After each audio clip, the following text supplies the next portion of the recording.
going?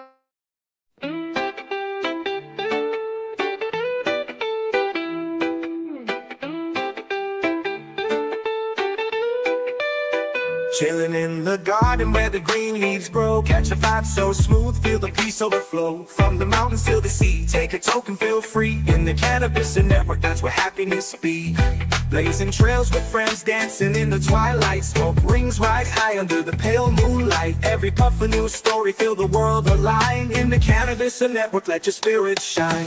Come on, join the crew where the good times flow. In the cannabis and network, we all take it slow. Feel the rhythm of the beat, feel the love and glow. In the cannabis and network, let your worries go.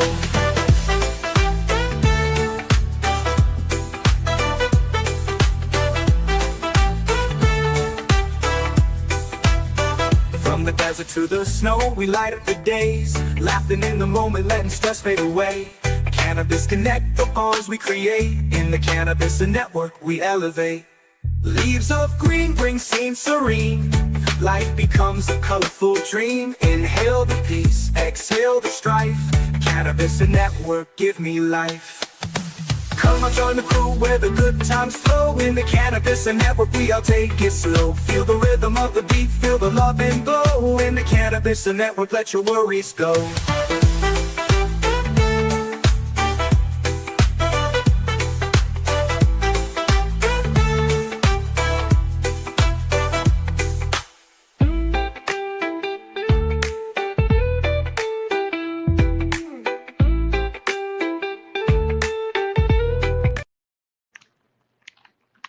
What's up, everybody? How's it going? We got Mr. I Grow Fire. How is everybody? We're down here fishing with, got Mr. Wisco Weed and Water. We got little Mrs. Weed and Water over here. And then the junior, I don't know what to call her. Junior. Yeah. We got Are you going? the tiny one. What's happening for me? You want to bomb me? You throw you like a football? Yes. All right. You ready? Cut. Cut.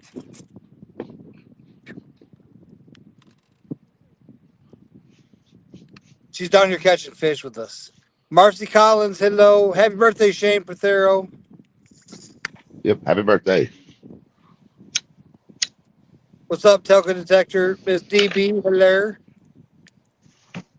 I see Hello, the count's DB. messed up. Miss Renee, hello.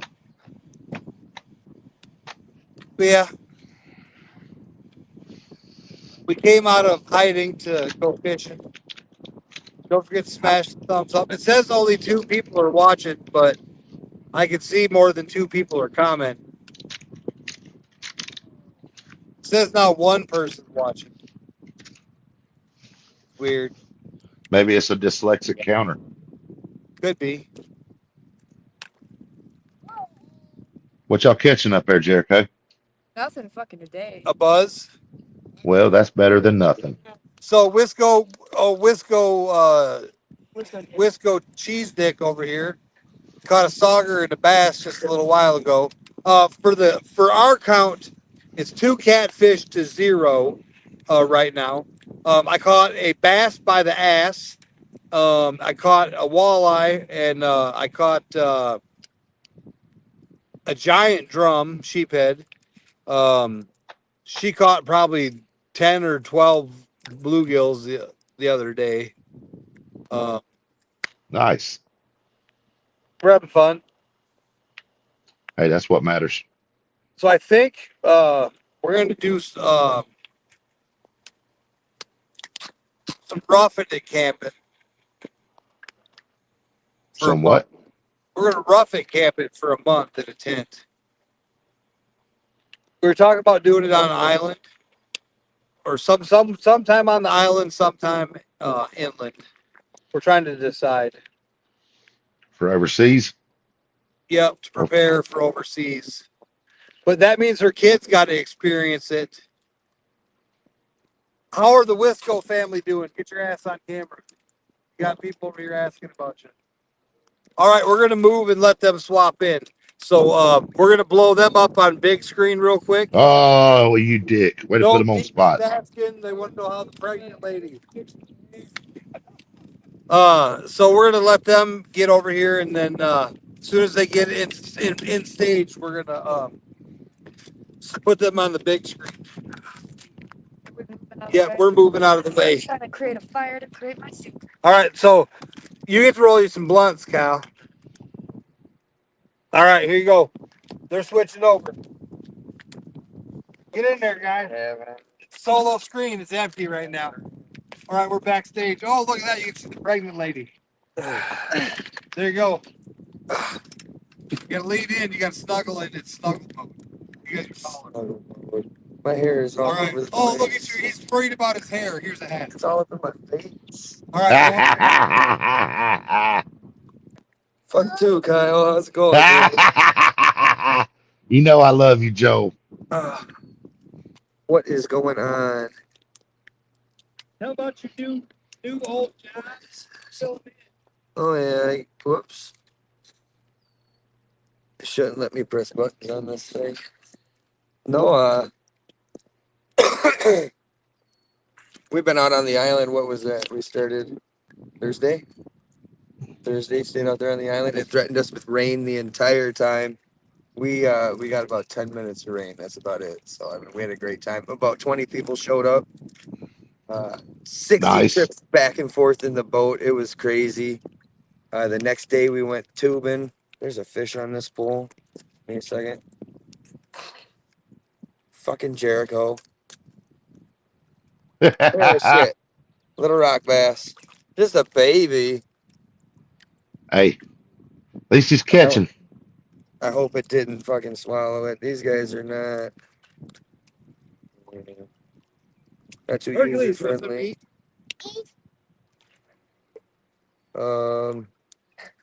No, Jolene had to go and take a 3-hour test at the hospital. We had to sit there that entire time. She had to get blood drawn every hour on the hour to make sure she wasn't a diabetic this time with little one.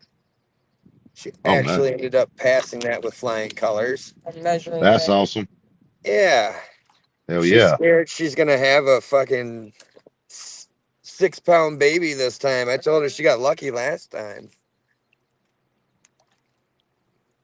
You're gonna have a baby this time, not no 4-pound little shitter. Okay. 8 more weeks. 8 more weeks. Flies by. Mm-hmm. Yeah, really, really fast. Caught a rock bass. Nice. You mean 1 nice? minute. 1 minute it feels like it's gonna be a while before it gets here. The next minute it's like it's snapping of fingers and damn, it's already almost time. Yeah, it's like, hey, I got time. I don't need to move that right now. It's like, shit. Fun. I need to move that now. Yeah. Then you start catching a little attitude or something like that, and you're like, damn, what's going on? And then you realize that it's getting to be about that time. Right. I'm snagging her part. You get some stuff done. I know what it's like. I just had mine almost 5 years ago. And I procrastinated on like stuff like getting the nursery ready and shit like that. I was like, yeah, I got time. Next thing you know, she's like, yeah, I'm about to have this baby. If you don't get that nursery ready, you ain't gonna have no time. I was like, I'll get it done. I wasn't even reading comments. Hi. We got a guest that says, Let me in. Hey, What's up, Cole? just trouble. Just trouble. Trouble. Just trouble. At least you're honest. Smell fire. It's the ones that don't. It's the ones that don't admit it that concern me the most. Those are the ones I look out for. No, I'm just sitting there smoking some really good ash and doing my thing, man. I hear you, buddy. Hey, Renee. Hey, DB. You're going. Aren't you going on fishing trip like next week or? I'm going out Tuesday. Thought so. I'm leaving Monday, and I'm going out Tuesday. Robert. Go out in the ocean, fish for lingcod and sea bass and crab. That'll be sick. Yeah. Ooh, Yeah. ooh. There's a bite on that rod. It's got a bobber. It does? Yeah, it's right there. Oh, that's why it's going ignorant. Get me all excited for nothing. I know you ran. Oh, that knows it's gonna zing. It's gonna zing. Yeah.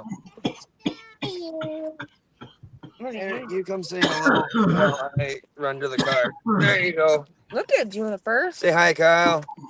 Hi there, Curly. Hello. You got little pigtails.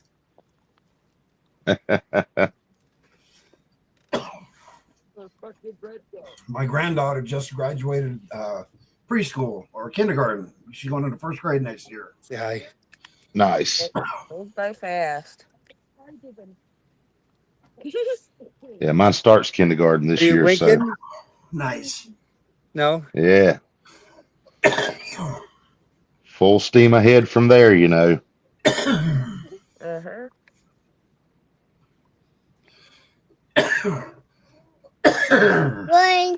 You gonna throw one rock?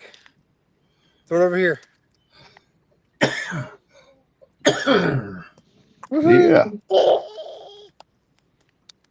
Blow that shit out.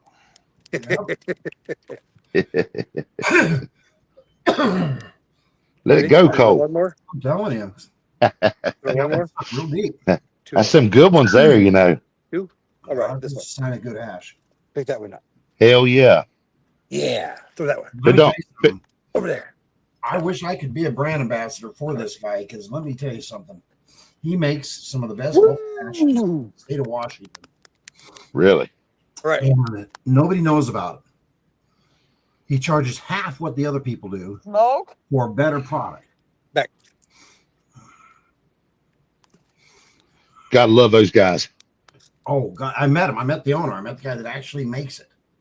And I had to talk to them about bowl hash. I make machine myself. I make hash. Art. That's kind of one of my things, you know. Hash. And I talked to him for a good long while, and it was kind of nice talking to somebody in the industry who Is that thunder? really understood hash and what it was, and Right. you know. Yeah. I'm a purist. I like to smoke hash just by itself. I have a little hash I use and everything. Yeah. You know. Ooh, that is a lot of rain. Mm-hmm. Up. I'm with you on that, Cole. Yeah. I'm a big fan of it myself. Yeah, a lot of people mix it into their flour and whatnot, but I never do that. I mean, don't get me wrong. Hey, I like to as well, but you know, I like it just straight, Yeah, me too. Me too. especially when it's really good and really terpy and done right. You know, to where Did you give him back the dynamite? Hey, sweet girl. Did you see?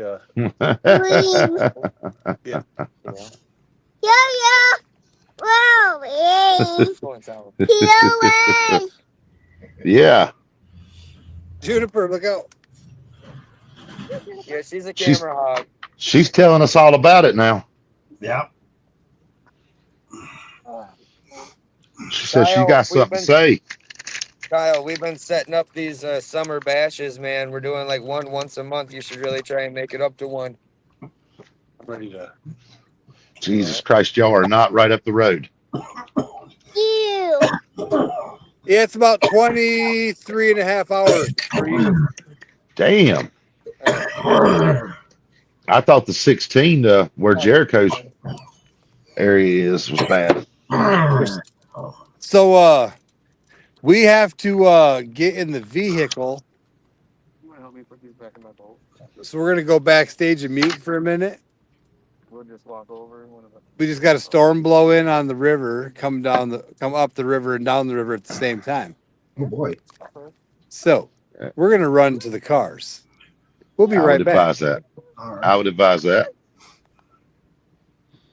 Wow. Well, now we can talk all the shit we want about him because he ain't here. Yeah. I'm telling you. Yeah, I was asking Jericho earlier about Joe. You know, Joe's Yeah. up in Vermont. Joe's up in Yeah. Vermont with his buddies, his military buddies, Yeah. and he hadn't heard from him yet. So Huh. hopefully they're having a good trip up there. Yeah. You know, Joe's a good guy, man. that's what.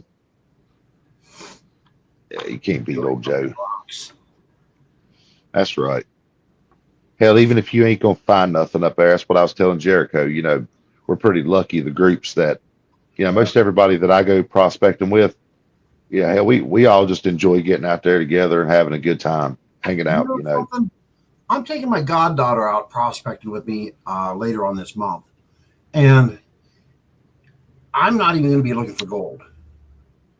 She found out about garnets. She found out you can find garnets when you're panning gold. And I was telling her about them and stuff, and now she wants to go up there and pan for garnets. And I'm totally cool with that. Spend a day with my daughter, and she's my goddaughter, but still, Yeah. It's a daughter. Yeah. Spend a day with my daughter out in the sun and, out on the river and pan for garnets, pick jewelry up all day. Yeah. Hell yeah. That's good. That's good times. Yeah, we're gonna take lunch with us and a big jug of water and just enjoy the day, man. Dad, her real father passed away. He's my best friend, and he passed away 2 years ago. 2 years ago Wednesday, actually. So, he saw some of you to step up for. Well, and here's the thing. I love the guy to death. He's like I said, my best friend, but he was a little dramatic. It wasn't, if his car came close to another car, it wasn't just, I came close to another car. It was, oh my God, I almost got in an accident. It could have been a tragedy. It was like that type of a description of everything, Yeah. So he was a little dramatic sometimes. Yeah, you'll have that. And one time he got really, really sick. And he ended up in the hospital with COVID. And so I went in and I visited him the first chance they'd let me go visit. And when they would let me visit, at first they wouldn't even let me go into the room. All I could do was sit there with masked up and everything and hold signs up, Well, the second time his wife got me in there. Said, oh, that's his brother. Okay, got me in there, snuck me in there. Okay. He holds my hand and he's all sick. He's all messed up. They're talking about putting him onto intubation. And he grabs my hand and he goes, Cole, if anything happens to me, you got to take care of my daughters. And I said, Beryl, of course, I'm going to take care of your daughters. Said, of course. But don't talk like that. You're going to be fine. A week later, he died. Damn. Yeah. So I made him the promise. I'm going to do my part, man. And it's my privilege because they are wonderful young ladies. They're all, the youngest one's 22, I believe, 23. Yeah. And I've even got a little grandbaby by one of them.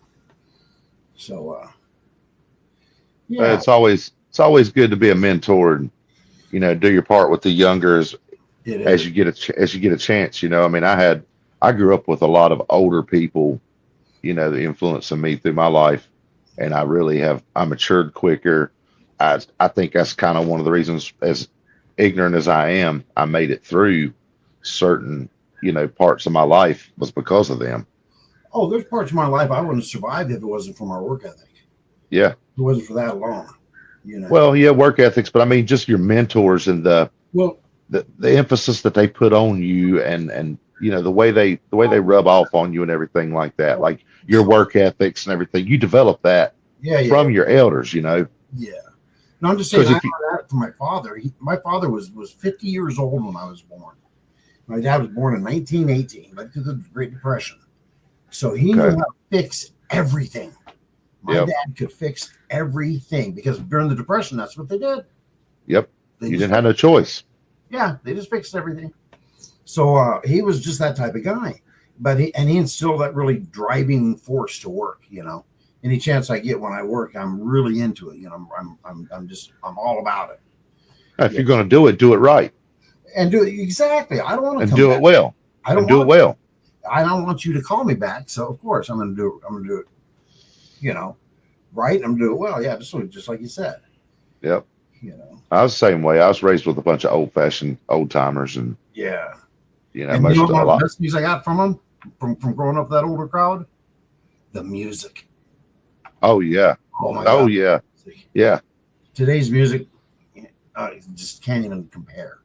Well, I mean, we say that, and I agree with that statement, but I am pretty fucking sure that, the music that we love, that the elders were listening to, the 70s, the 60s, from the 50s on, all the old timers back then were saying the same things.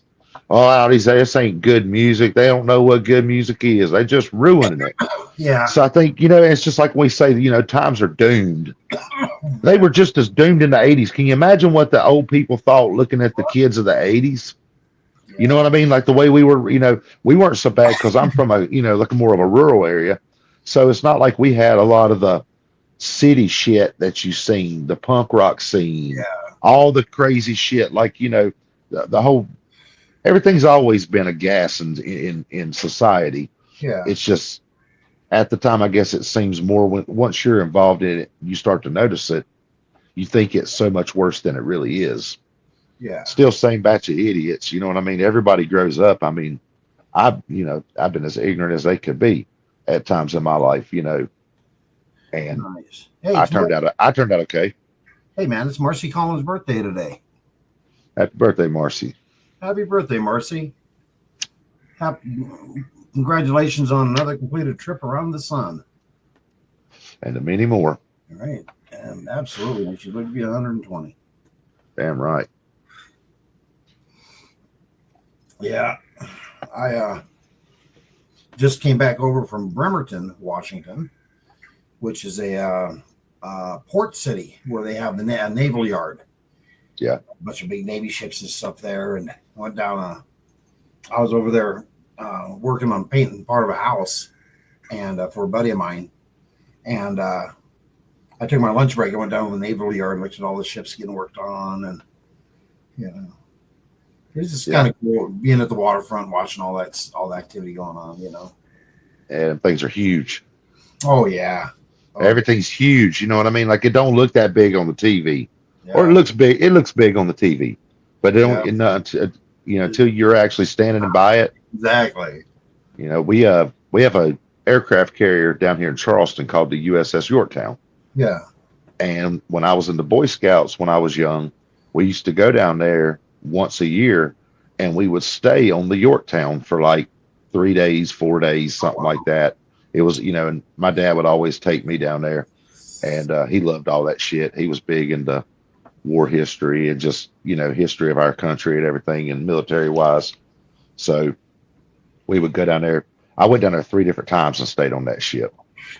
Nice. And it was always really cool, staying on that ship, especially being young. You know what I mean? Like, well, when I was a kid, the Mighty Missouri, the USS Missouri, was stationed here in Bremerton.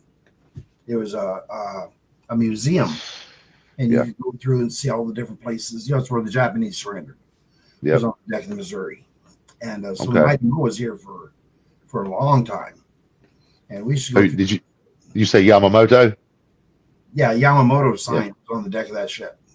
Okay. Yeah. Gotcha. But, I just got done watching Midway, like maybe 2 weeks ago. So I mean, I already knew Yamamoto and all that, but I mean, like now that I just watched it again, when you said it, it just jumped out at me even more. Yeah. My grandfather actually was part of. He was in the military and he helped build the Yorktown. After it was destroyed, I think they had to rebuild it. Yeah.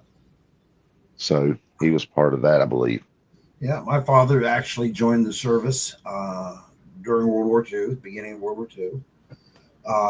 Became an airborne paratrooper for the 101st Airborne. Jumped into France on D-Day. Broke his leg when he landed.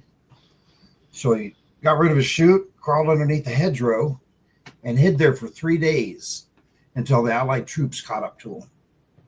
Wow. So he sat there in the hedgerows and he watched his buddies because the planes, if you look at any of the history of that, of the D-Day invasion, the planes got all messed up and they didn't know what altitude they were at. They didn't know where they were. They were lost. They were flying in the dark. They were absolutely lost. Yeah. And, so my dad's plane was way too low. He said when his chute opened up, it was like it opened and caught him and then he landed. Yeah. So it opened, it took his weight off, but then it dropped him right into the ground. And that's That's what snapped his leg. And fortunately, it was a tib-fib fracture. It wasn't a what's that called? Femoral fracture. Yeah, it was the tibia fibula that broke on him. So he didn't leave. It didn't get anywhere near his the artery in there. Sometimes when you have that big bone break, it'll cut that artery and you'll just bleed to death. Yep. Yeah. Other times, just having that leg broke like that, the damage it does to the inside can just be horrible. So he got pretty lucky for what happened, and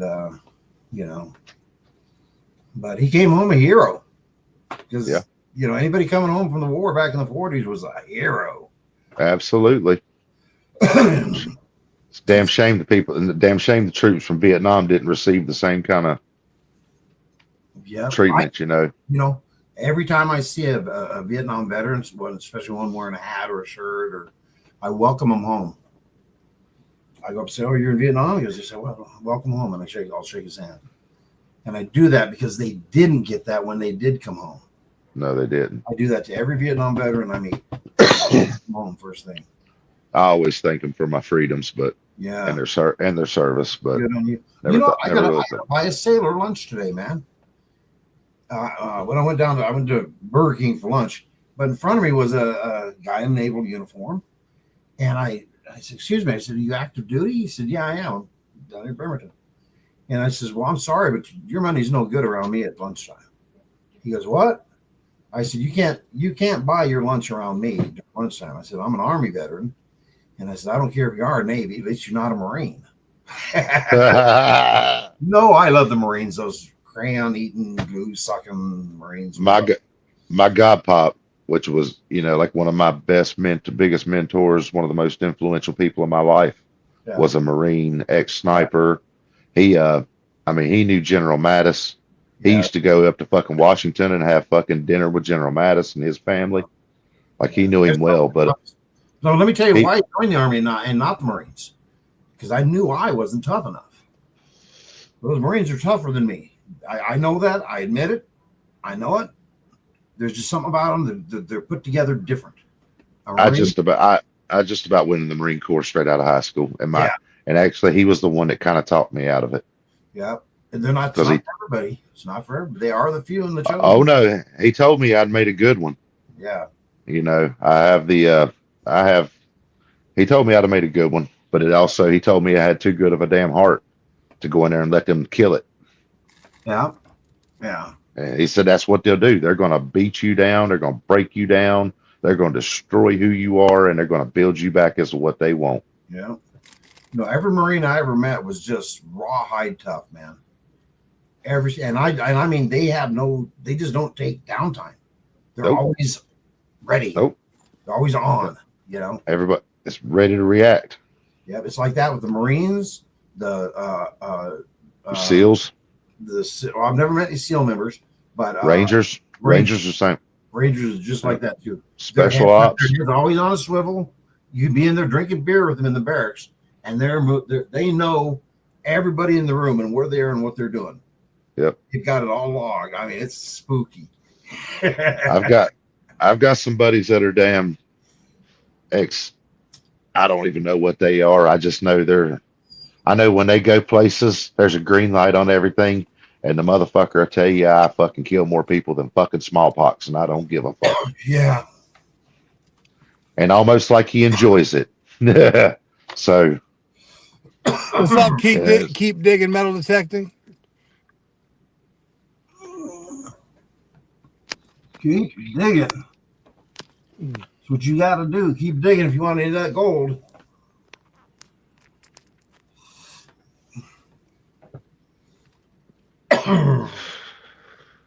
Don't mind me eating. I had to cook it on a fire. We're living that nomad life type stuff. So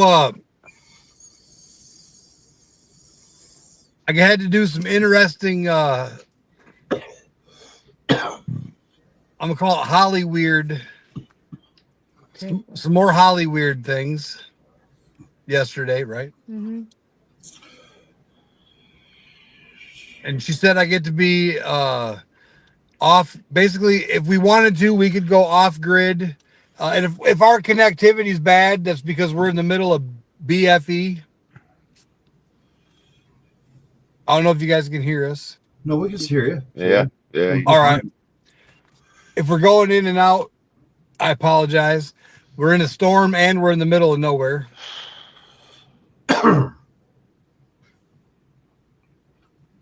But the view is beautiful. I guess I could show our view. I'll let you do that. It's your camera. More settings, camera, rear facing. Weird facing. Woo! I don't fucking. That camera. Well, now that's just pretty. Yeah, nice. Yeah. Where'd Joe go? Is he ever in his car? They ran home. The little one wasn't digging it. Yeah. Yeah, you'll have that. Now, how far are they away from where they live? 2.2. 2.2 miles. Yeah. You know, my little grandson came up when he was like 7, 8 years old. And he used She to just be- cooked a can of soup over the fire. She started a fire to cook her soup. my grandson come up. Whatever works. Go ahead, Cole. My bad. Okay. No, as I was saying, my grandson came up to go fishing. I'm like you guys were just doing. And the problem was it was raining cats and dogs outside. So I told him, he's like 7, 8 years old. And I told him, I said, well, it's just too wet. You know, we got to wait till it quits raining. So he went over to the window, pressed his little nose against that window and watched the rain, hoping it would stop. And finally, after about half an hour of the rain not stopping, he comes up to me and he climbs up in my lap and he tugs on me and goes, Grandpa, we need to go fishing. I said, it's raining too much. It's too wet out there. He says, but Grandpa, the fish don't know it's raining. They're already. I said, you know what, Bobby? I said, if you want to go fishing that bad, and that makes sense. We're going fishing. That should be better, guys. Some reason my phone connected to his Wi-Fi. Okay. Yeah, sometimes you got to do some shit that don't make sense just for the experience. And we went out there on the dock. We were the only ones out there, of course. And we fished all day for probably 2 hours, 3 hours at least. Not all day, but 2-3 hours. Didn't catch the thing, no bites, but we had the time of our life. He was running up and down the dock and trying this lure and that lure. And, you know, yeah, he just. He's practicing. Yep. Yep. I remember back when I didn't know that the barometric pressure changing messed with actually the way the fish responded. So, yeah, you know, That's like her son, Alex. I've got these 3 tackle boxes of lures, different colorful jigs, lures, poppers, floppers, whoppers, all divers, deep, you know, a bunch of different shit. And he's excited. He's like, can I use those? I'm like, I don't give a shit. And then she's using them and she's like, they're using them and losing them. And she's like, how much do they cost? And I'm like, it doesn't matter. it'd be all right. Don't ask. that's how it goes. I said, are you having fun? Yeah. Then don't ask. That's You it. don't Don't worry about want to know. Trust me, you don't want to know. it. Sometimes you don't. But you know what? It is so cute to see my little grandson when he plops out that $7 lure, gets it hung up, breaks it off, and goes, oh.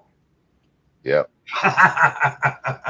Yep. It's worth Like- the $7 just to see him like- go. Ooh. Hey, you're doing good if you don't grab him and throw him in the water after it. You know what I Right. mean? Like, So she Yeah. had on this big musky lure, a neon green with a double spinner and Yeah. the big musky lure. Yeah, just stop giving me shit sometimes.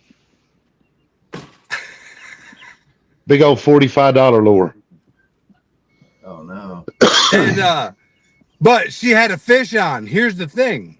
Yeah. When a fish takes it, it doesn't matter how much it costs. Yeah, it's worth it. It's worth every penny. Yep. Like shit. But yeah, she said it still makes you feel like shit. But when you'll be all right. but when a fish takes it, that's the experience. Yeah. That's all that matters. And to see your smile, but then you're mad. But then you got an emotion from it. That's all that matters. Yeah. Yeah. And like I said, I don't care. Can't put a price tag on memories. Nope.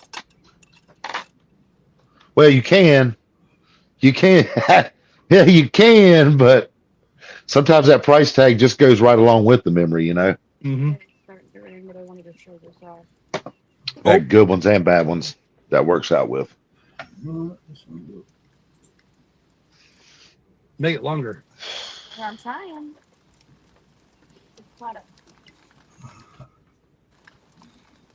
Here's a torch. Yeah, that's like one of my best buddies. One of our best stories, you know, for all our years was the New Year's Eve party that I busted his head open the next morning on New Year's Day and ended up having to take him and stitch him up after a night of partying. No. You know, and it cost like $1,200-$1,300 to stitch him up. And I almost killed him. But the doctor told me that I could have killed him or made him go blind pretty easy with that, where I hit him in the head with it. It was a socket off the end of a breaker bar. Oh, man. And I swung the breaker bar and the socket flew off of it like a damn, like, I mean, it hit him and he pulled some straight up Keanu Reeves Matrix shit. Like, I like look back and he's coming up off, you know, bent back and everything. And he's like, you hit me. And I'm like, how? I'm 15 foot away from you. How the fuck did I hit you? And then all of a sudden I looked at the end of my breaker bar. My socket was gone. Yeah. And I seen it laid on the ground by him. I had to take him and stitch him up. I about damn broke my little buddy, you know. So, Man. that story right there, you know, the price always has a impact on the memory there. Yeah. Makes the story that much better.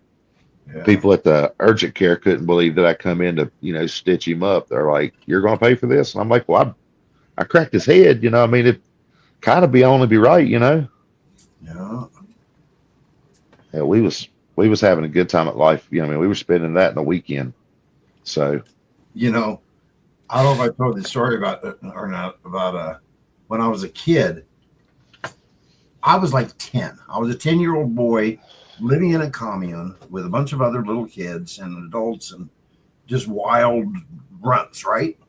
yep. So I found a stick and I was sitting there with this stick and it's poking a dog turd. No reason. I'm a 10-year-old boy. I'm poking a dog turd with this big stick. Well, I got a piece of it on there and I started going like this to try to get it. No. It did not go where you think it's going. It gets better. Around the corner comes my sister, my little sister. I don't really get along with anyways. I take that stick, and she walks up to me and she says, "You're shaking that stick because you don't think I can grab the end of it, aren't you?" And I'm going, no. I mean, yes. You can't grab the end of that. I slow it way down so she can. She's with a handful of dog poo. That's a shitty joke, Cole. Well, no. Then the problem was she went and called and told mom. Told mom I put her hand in dog poop. And there's a price to pay. There's always a price to pay. Well, you got a good story to tell out of it. Oh my God, it was so funny. Even when I was getting the whooping, I was kind of laughing a little bit about it. Yeah. As you should have. Right? As you should have. Hey man, you know. You taught her a valuable lesson that day. Yeah, never grab the shitty end of the stick. That's right. How do I do that? There you go. But that's the last Okay. time she did that in life. Yeah. So after my green lure got stolen, I said, fuck it, give me a giant fucking hook. And I found this feather on the ground and I fucking jigged it. So this fucking, Yeah. and I've been using that. There you go. Kind of like a dart. Yeah. Yeah. Well, they're definitely not losing them on purpose, DB, but retrieving them isn't an option. It's one of those, the water here is dangerous. It's not like you can just walk out there and go get them. We're in one of the most dangerous rivers in the United States. Mighty Mississippi. The junction of the mighty Mississippi and the Wisconsin River. Wow. You don't fuck around with the undertow. Yeah. And we were talking about that. I actually just seen a video about that. How many people go missing in the Mississippi because of the undertow. Yeah. And I never thought about that. I didn't grow up around that river, so More deaths on these two waters and where these two waters meet than any other water in the United States. My my dad, when he was a little kid, lived in Louisiana. He was born in Louisiana. He's living down there.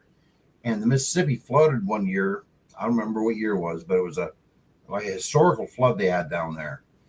And the local government was telling people, oh, no, it's okay to drink the water. It's in the rivers and stuff, because all the water supply was down for town, So they said, it's okay to drink the river water. Our ancestors. Oh, man.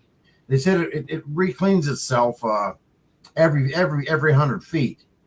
My dad said, well, the problem was every 50 feet, there was a dead body, because of the flood. That's that you could see. Yeah, that's what you can see. Yeah. He said, so people were getting sick from drinking that horrible water. But My God. Part of the thing is here, though, Cole, is what people don't understand is when they fall in the water, they're not used to it. You get sucked under. Yeah. And they try to swim up instead of just flowing with it because you pop up. Yeah. They try to fight it instead of just holding their breath and floating down because you'll pop back up eventually. Yeah, because it moves you like this. Yep. Just float with it, and they don't understand how to go with it. Yeah. But a lot of times they'll go and they'll hit these sticks and these brush piles, and they're dead. Then they're done. Yeah. Yep. Yeah. And it's kayakers and canoeists and tourists. They come and they pay thousands of dollars to these moron guides. They flip their canoes and their kayaks. They go down. The life jackets, they use them because their asses hurt. They sit on them instead of wear them. Yeah. And then they're done. Yeah. Sad. Yeah. It's stupid. Yes, it is. We always tell them, like I used to work for a guide service, the life jacket's for your back, not for your crack. Yeah. No, I wear I have my life jacket hanging up, actually. It's self-inflatable. Yep. Once it gets wet, boom, it opens. And I found that out by accident once. My buddy Peter was tossing me my life jacket, and I was in the boat. He was up on the dock, and when he threw it, he missed the boat. And the life vest, the second that life vest hit the water, it just went poosh. So I had one that had to be 3 feet. Yeah. Then I got one. It's actually for fishing, but I got it for my kayak. But it's a fishing life jacket. Yeah. But I loved it. I always wear it. Everybody asks me, well, you're a big dude, and why do you wear your life jacket? I'm like, well, I roll over, I hit my head. What good's it going to be doing sitting on? Well, I'm sitting on it. Yeah. No. It's for your back, not your crack. One. Yeah. I always ask everybody, why sit on your life jacket? It never made sense to me. Yeah. No, I don't go out in the water with that one on. I mean, no. Strapped to my body. Yeah. Because I'm the same way. I almost drowned one time in a fishing accident, and I don't want to drown. I discovered it the hard way. You don't want to drown. No. Yeah, if it hadn't been for the grace of God, I wouldn't be here today. I'll tell you that.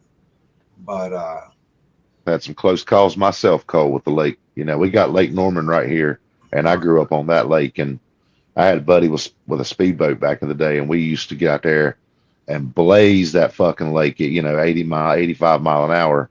Yeah. Above water exhaust, sound like a damn hot rod coming down the channel.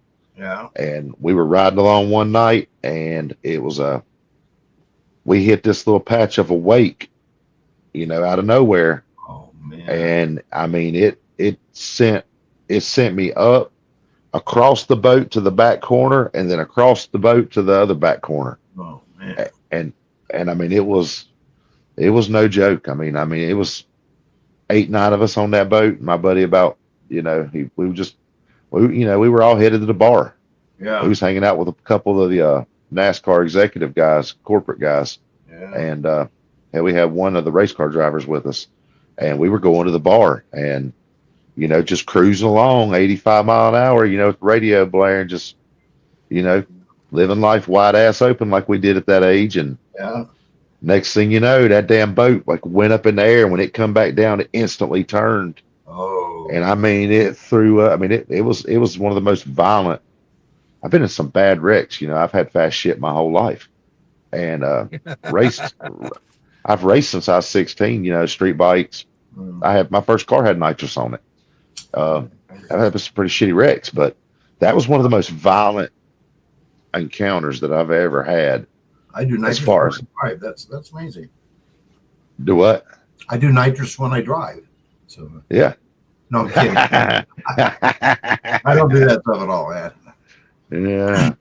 We had to take the bottle out of the car and hide the hose up underneath the floor mats. So when I took my dad to see my first car, I had to hide the nitrous off of it so that he would get it for me, because he never would have bought it if he seen the bottle in it in the back.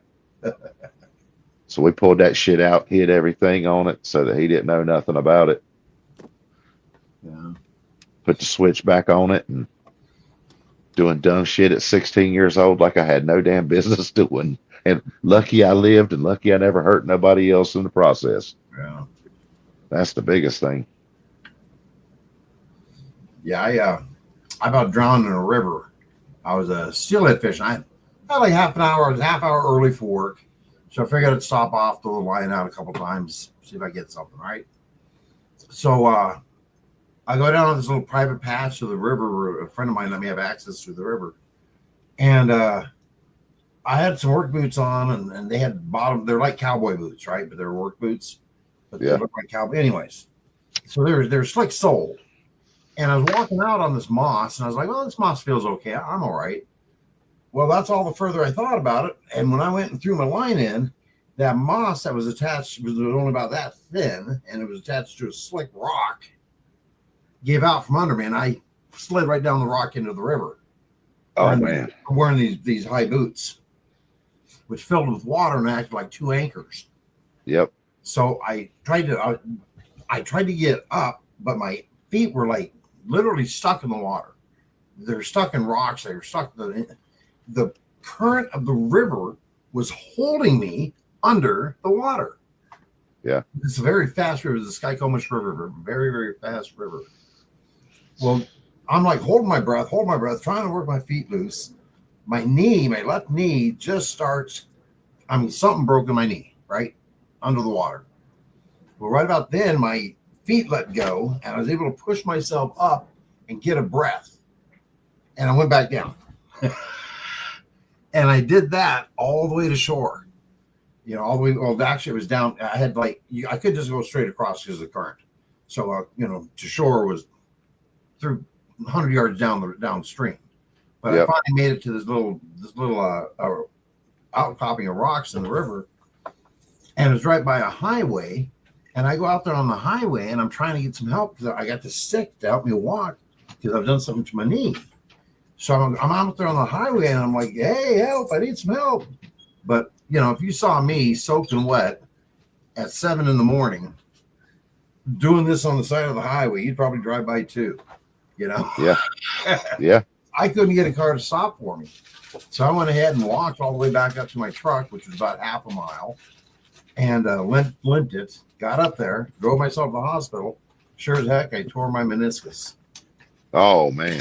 Yeah. $12 cool. $12. Yeah, I tore the meniscus in my left knee. It was the second time I tore it, actually. You lucky that's all that happened, though. Yeah, I'm like I said, by the grace of God, go on, man, because Yep. Yeah, drowning's not the way you want to go. Drowning? But no. That drowning story is scary. Yeah, I told him about it. Yeah, that's scary. And my buddy Nigel, I think I was in 5th or 6th grade. We got a spot down by us where there's some quicksand in the creek. And we were walking through the creek, and he hit that spot, forgot about it. I don't know. But it moves. That's the thing. It's down in the swamp. Yeah. And I don't remember if he was fishing. I know his brother and I were walking. He hit the spot, and he was screaming and screaming and screaming. And DB, I just remember his brother Brent and I sliding across railroad trestle. Old railroad trestle posts so he could get out, and thinking he halfway up to mid chest by that point. Mhm.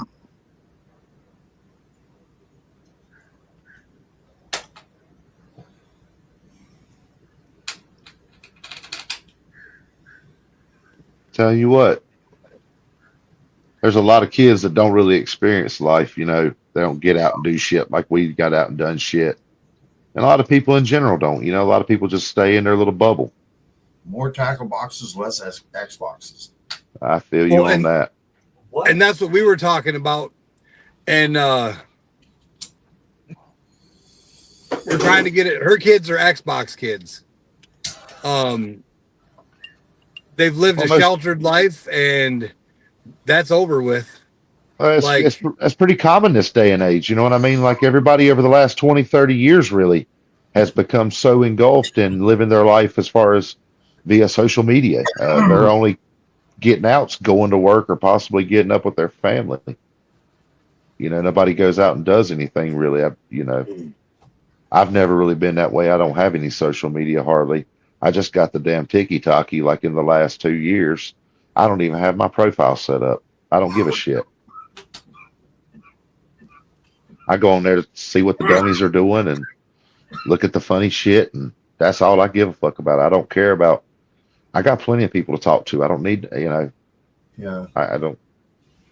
I'm fortunate like that. I've never been in a chat room or never been on a dating website or any of that shit. Like I never had Facebook. I never had MySpace. I never had any of that shit. Hell, I can barely send an email. Don't give two shits to learn either. I don't really feel like I missed out on anything. Yeah. Don't get me wrong. It's great for keeping in contact with people that are away that you don't normally get to see because they're not around you. I've lived in the same town my whole life. So, I go places around here. I don't go many places without seeing someone I know. Yeah. So I don't, and I'm very fortunate. I have a lot of friends. Yeah. Everybody needs more mates. Yeah. Just like old Mick Dundee said in the movie, everybody needs more mates. Yeah. I've been learning that. Good people though. Yeah, I'm pretty fortunate myself. I got a pretty good circle of friends that I hang out with. One of them's over You just here. got to be careful what people you choose to align yourself with, because there are some real douchebags out there. Yeah, no, everybody that's in my circle I've known for like 10 plus years. Yeah. You know what I mean? Well, I mean, don't get me wrong. I know a lot of people, but I got a small circle. Oh yeah, absolutely. Yeah. Well, there's a difference in acquaintances and friends, Exactly. and then family friends. Exactly. I'm like I said, I've never lived anywhere else. I'm very lucky. I have a shit ton of people that I know and have known for most of my life that I'm still friends with. And I have a lot that have come into my life in the last 10 years. Some that have come into my life, as recent as of the last year. And, sometimes the ones that have come in recently, hell, they're more genuine than the ones that have been around, your whole damn life. Mm-hmm. I love you too, Kyle. That's right, Jericho.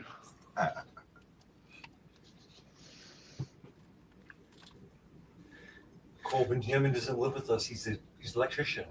Okay. He said, "Be very careful." It is really warm in here with the windows up. I would tell you what. I got this one down. She's got Need hers some down. pit- I'm cooking like a turkey. Cooking Baked like a potato. Yeah. But no, her 16-year-old son and 15-year-old son and 13-year-old daughter have really never experienced the great outdoors to the Here, extent buddy. Come on. that like we did.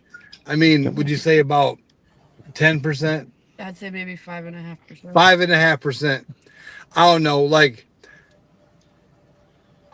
I'm shocked to the minimal amount their generations have experienced, and like to the.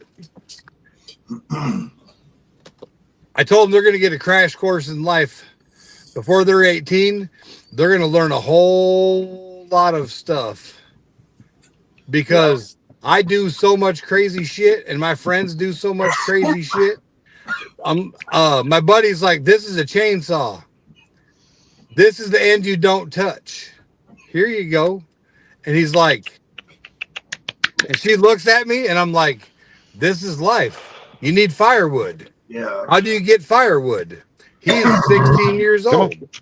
He needs firewood. He's either going to carry a piece of wood the size of him, which he's 6 foot tall, Yeah. or he's going to cut it into pieces, which are more manageable. I mean, teaching appropriate use, you know, don't put your foot under here, here, here. I gave him steel toe boots with cut guards, you know, gave him the appropriate tools, and he's going to learn how to use a chainsaw before this trip's over. Yeah, that's good. And Did you give him some chainsaw chaps? that boy's legs are bigger than mine. He's 6'2". I don't mean it. That don't mean that damn bar and that chain won't eat through it quickly. Oh, it's the chainsaw is only this big, Kyle. Okay. Yeah. He's gonna I learn could- off one of them little Doohickeys. them little tiny ones first. Absolutely. Absolutely. Then he's gonna get the Husqvarna. My dad would never let me touch his saw when I was younger, but my dad had a damn steel 060. Yeah. So it was like right up there near, you know, nearest to one of the biggest motors they put on saws at the time. So he would never let me touch his saw. And then I ended up, you know, for 13 years on and off doing tree trimming and cutting. You know, so despite him ever letting me mess with a saw, I still ended up in the damn timber industry for a little bit, you know. So I'll tell you though, those chaps are something to save up for though. For Oh, safety. I had a pair. I got 2 scars on my left thigh to prove that a Orange saw will and bite blacks? you. Yeah. The orange and You know. blacks. Yep. Yeah. Yeah, I had a And pair, but I'd no say he could wear problem. mine, but his legs are bigger than mine. Yeah, I'm just saying that's something. If he's going to be ever working on chainsaws, you know, if it's something he digs, why not? If you don't work one every day, the potential of you having a fucking accident is so much higher than you could ever realize. Yeah. When I finally got bit by the saw, I mean, I'd been running a saw for almost 10 years. I mean, daily. And I looked at my, you know, one of the guys that taught me how to run a saw and everything. And, you know, I was all kind of upset about it. I was kind of disappointed in myself. And he was like, look, if you run a saw, if you ain't got no scars to prove it, you ain't ran no saw. Yeah. That motherfucker's going to bite you once in a while. And it's going to let you, you know, just when you get to where you think you know what you're doing and there's no way for anything to happen, it's going to happen. So, yeah, taking those protective measures, I never had them. I never used it. You know, I mean, hell, I barely used a freaking helmet. You know, I mean, I was taught how to run. We run that shit old school. Yeah. But we cut trees for years, and I've only been bit twice. So It's all about being careful, being It aware of is. your surroundings, take and knowing it's your not a time. fucking toy.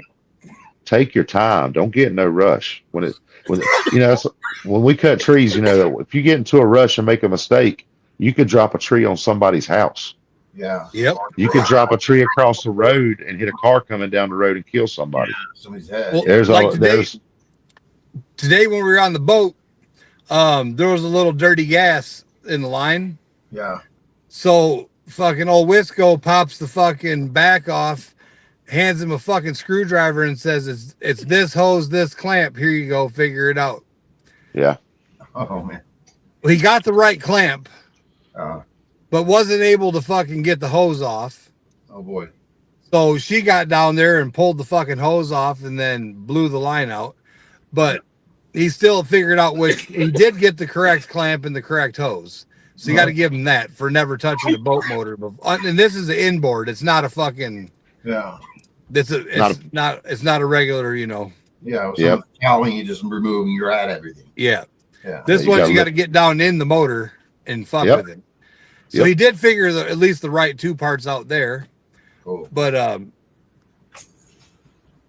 so that was interesting for him. Hell yeah. Hey, I'm gonna tell you what. If you got that was one of the first jobs I ever had was at a boat dealership.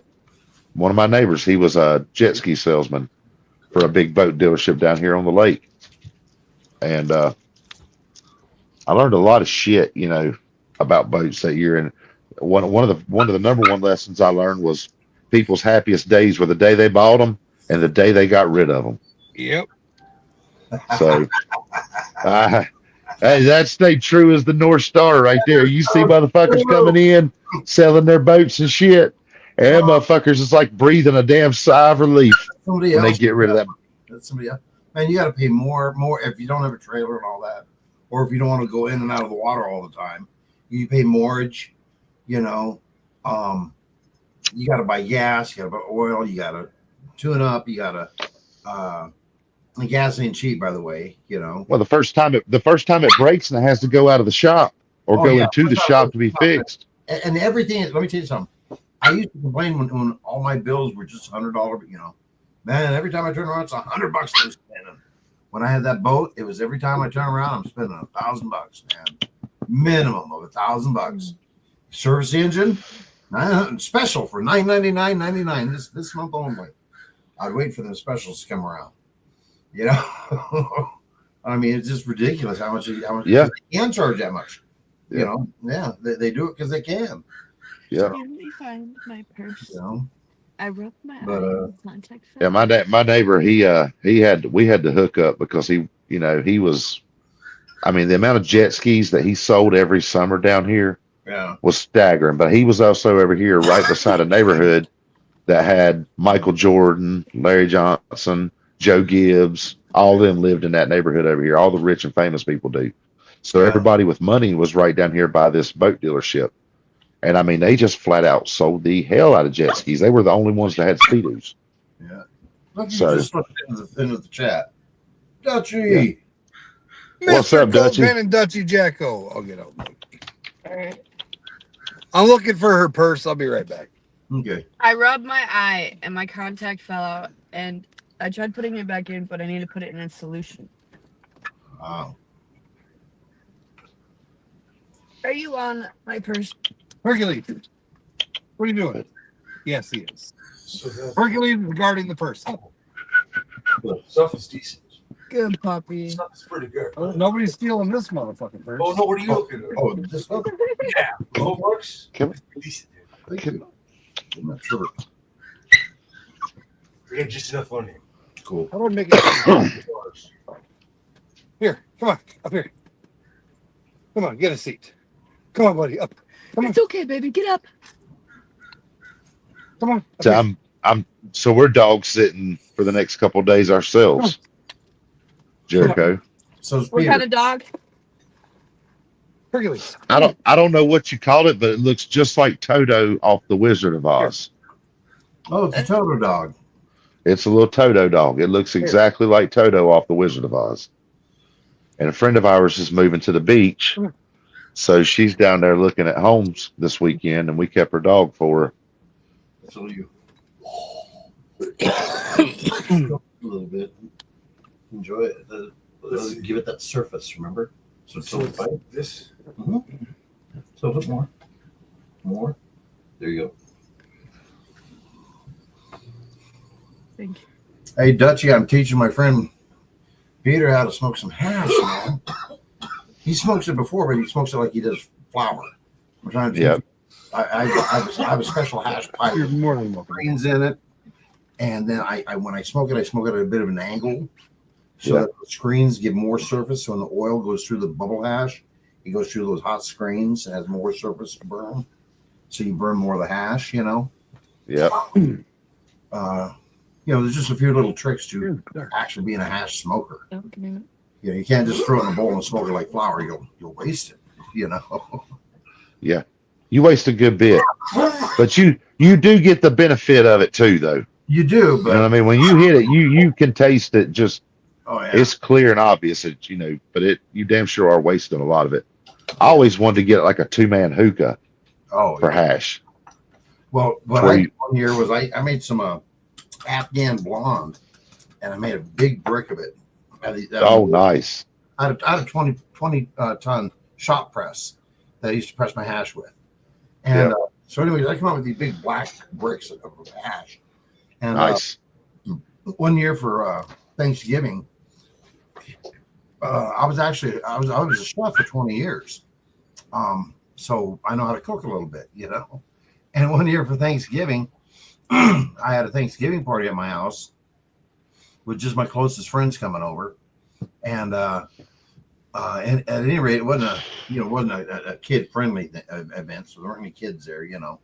But it was all adults, and we started smoking a little bit. And I said, "Fuck it, man!" I went in there and I grabbed that pound of hash, and I bubbled up the corner of it, got a good point, lit that thing on fire, blew it out, and we just passed it around, man. We just Hell yeah. the whole place with a brick of hash, man. What the hell? Hell yeah. Yeah, we just That's how you do it. Yeah, man. That's Yeah, how you do it right there. You know how they say you put it under a jar and all this? No, we just made the room the jar. How cool was that 20 years ago? Yeah. That was like 2012. So yeah, 23 years ago. Good idea to give your eyes a night to breathe. Buddy of mine, he had a Honda CRX back in the day, Cole. Yeah. And we rolled up a big fat ass blunt of some killer. It was a AK-47. And I mean, it was the most dynamite shit you could ever smoke. It was top notch still to this day. Yeah. And we put a line of a rope of hash in that damn blunt. Yeah. And we rolled the windows up on that damn CRX, and me and him sat in that damn car till we looked like Cheech and Chong riding down the damn road. Luckily, we were parked. So, man, it was just, and that smoke from that hash being so much thicker, like sitting in it, hot boxing in it. Oh, man, it was amazing. Yeah. One of the best buzzes ever. Yeah. Dutchie's back. That's one thing I get real paranoid about. If I've got to drive an automobile, I can't smoke beforehand. I just can't do it. I get freaked out. What if something happens and I got it in my system? You know, so I just like if I got to drive tomorrow, tomorrow I got to go somewhere. Yeah, I do have to go somewhere. So when I wake up, I won't do my wake and bake. Man, that's rough. Yeah. It is rough, but Fuck yeah. it's just the way I got to do it. Everybody's different. You know what I mean? Like, you know, me personally, I don't give a fuck really. I mean, Allegedly, A lot of people do it, but anyways, He really does it. He does. He makes. that's crazy. Yeah. I got a guess. I mean, that says, hold on. What's up, everybody? Hey, Steve. what's up, Steve? Welcome to the shit show. We got Stoner Steve and some big ass balloons floating by his head. All right, so I've got this. So we all know I'm fucking crazy and I'm an asshole. I love the Fresh Prince of Bel-Air. It was an awesome show back in the day, and I've been having these fucking song lyrics go through my head when I'm trying to sleep to the fucking beat of the Fresh Prince of Bel-Air. Now, I'm not going to tell you what it's about, but I want people to vote. Do I write a song to the Fresh Prince of Bel-Air? And I agree with Aggro Fire. all right, so we got two votes, Aggro Fire and the lovely Jessica. You're a grown ass man. I mean, I you know my opinion, you know my thoughts on that. You're gonna do whatever you do. I don't have to agree with what you do to be your buddy, man. You know what I mean? Like,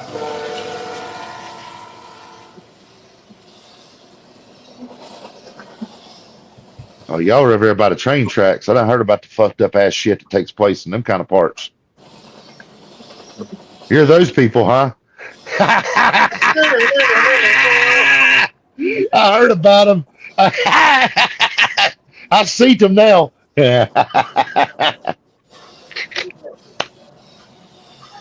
Hey, I see them peoples now. I seen them now. You're right, Buck. That motherfucker's loud.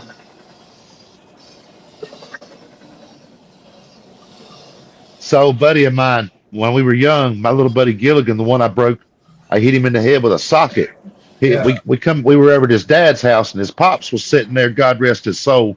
His dad was like another dad to me, man. He was cool as fuck. And pops was sleeping on the couch. Well, my buddy's like, "Hey, man, watch this." So he grabs a flashlight, grabs a pillow, and he gets right in front of his dad. And he turns the flashlight on and hollers, "Train!" And as soon as his dad opens his eyes, he hits him with the fucking pillow and took off running through the house. I thought his old man was going to kill both of us that night. I was over there fucking dying laughing in the corner. I mean, that motherfucker was like, "Train!" Hit him with that fucking pillow, about knocked the hell out of him. Hey. What are you So doing? now anytime I hear Train, see a train, I can't help but think about what my buddy did to his pops. I never forget that shit. Big Daddy C in the house. One of Cole's friends. You guys see who they see in his picture, his profile picture? You see who he's hanging with? I can't see. It's Dimebag Daryl. It's Who? Dimebag. Dimebag Daryl. Dimebag Daryl. Nice. Yep. Nice. He used to be he's still in the stage hand. But he used to go backstage with, you name it. I mean, like all sorts of bands. He's got like all these backstage passes, like a collection, cacophony, a way of backstage passes. Man. And he carries them with him. Yeah. But Hell yeah. Kyle, so if I'm not going to do it for the fucking masses, I'm going to do it backstage so you can hear it and laugh. You guys are going to laugh off your asses. I'm telling you, this shit's fucking hilarious. Like I'm just going to say that the fucking Hollywood lady said these motherfuckers are stalkers. And that's all I got to say for YouTube. And with that, we're going to go backstage and get a little higher. Oh, wait, one more. Hold on. We're going to see a fucking... Steve's flowing there, man. Steve's babies. Steve's ladies. You got some good airflow in there. Look at those babies just fluttering. I've got 4 fans in there. They're going back and forth. That's good. I've got With that, we're going to go backstage. We're going to get high, talk about what's coming up this next week. We will see you guys on Token Tuesday. And let you know what the fuck's going on. If you got any suggestions for what to get the kids, or if you want to fucking send anything, let us know. I do know she was talking about trying to get some mess kits for the kids because they ain't got anything like that. Obviously, I got my kit, and she's got a kit, but we're trying to get some stuff together for the kids because they're going to have a fucking experience. I think we're going to basically camp them out on an island in the middle of the river. When it rains and storms, we're pulling them into the fucking hills. Like we got them now. We took the camp off the island and put them in on the hill. That's why we're inland. Otherwise, we'd be in on the island. And there'd be no service. And then there'd be no service. But because of this fucking freak storm, we're actually have cell service. So we do have the weather radios, and we have people monitoring with the boats that come out to check on us. Hence, Wisco, Weed, and Water come save the day and bring us in. But yeah, fucking boat gas ain't fucking cheap. I'm gonna tell you what.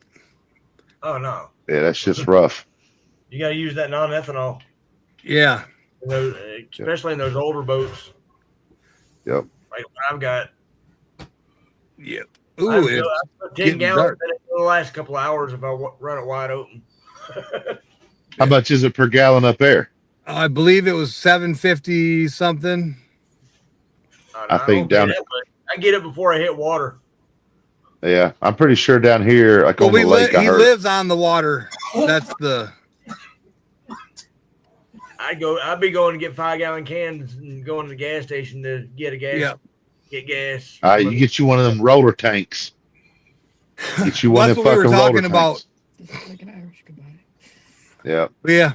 We're going to go get high and have an Irish goodbye. Peace out. Later, everybody. Later, Night, everybody.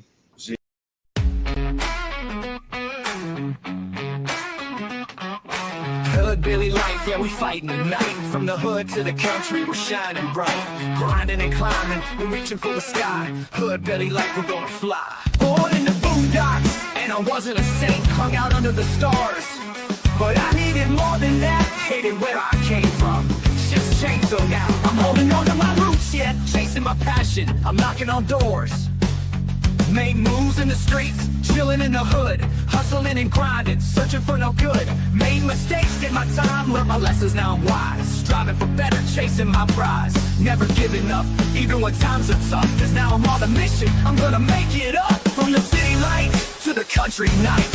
A heart that's torn, but with a spirit that fights. A mix of cultures, a blend of styles.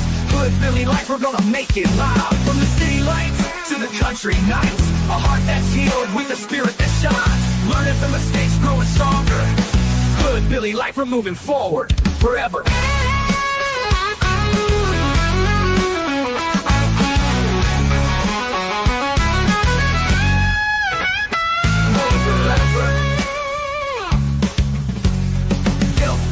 Born in the boondocks, and I wasn't a saint. Hung out under the stars.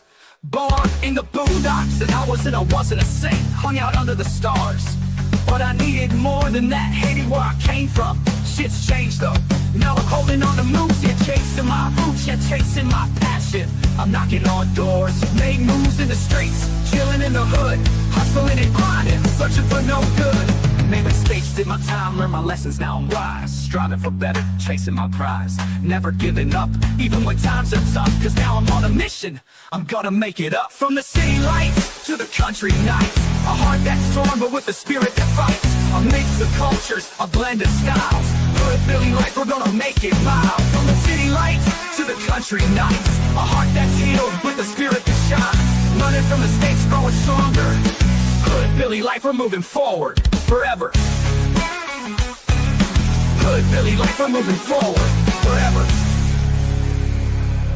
Hood Billy life, we're moving forward forever.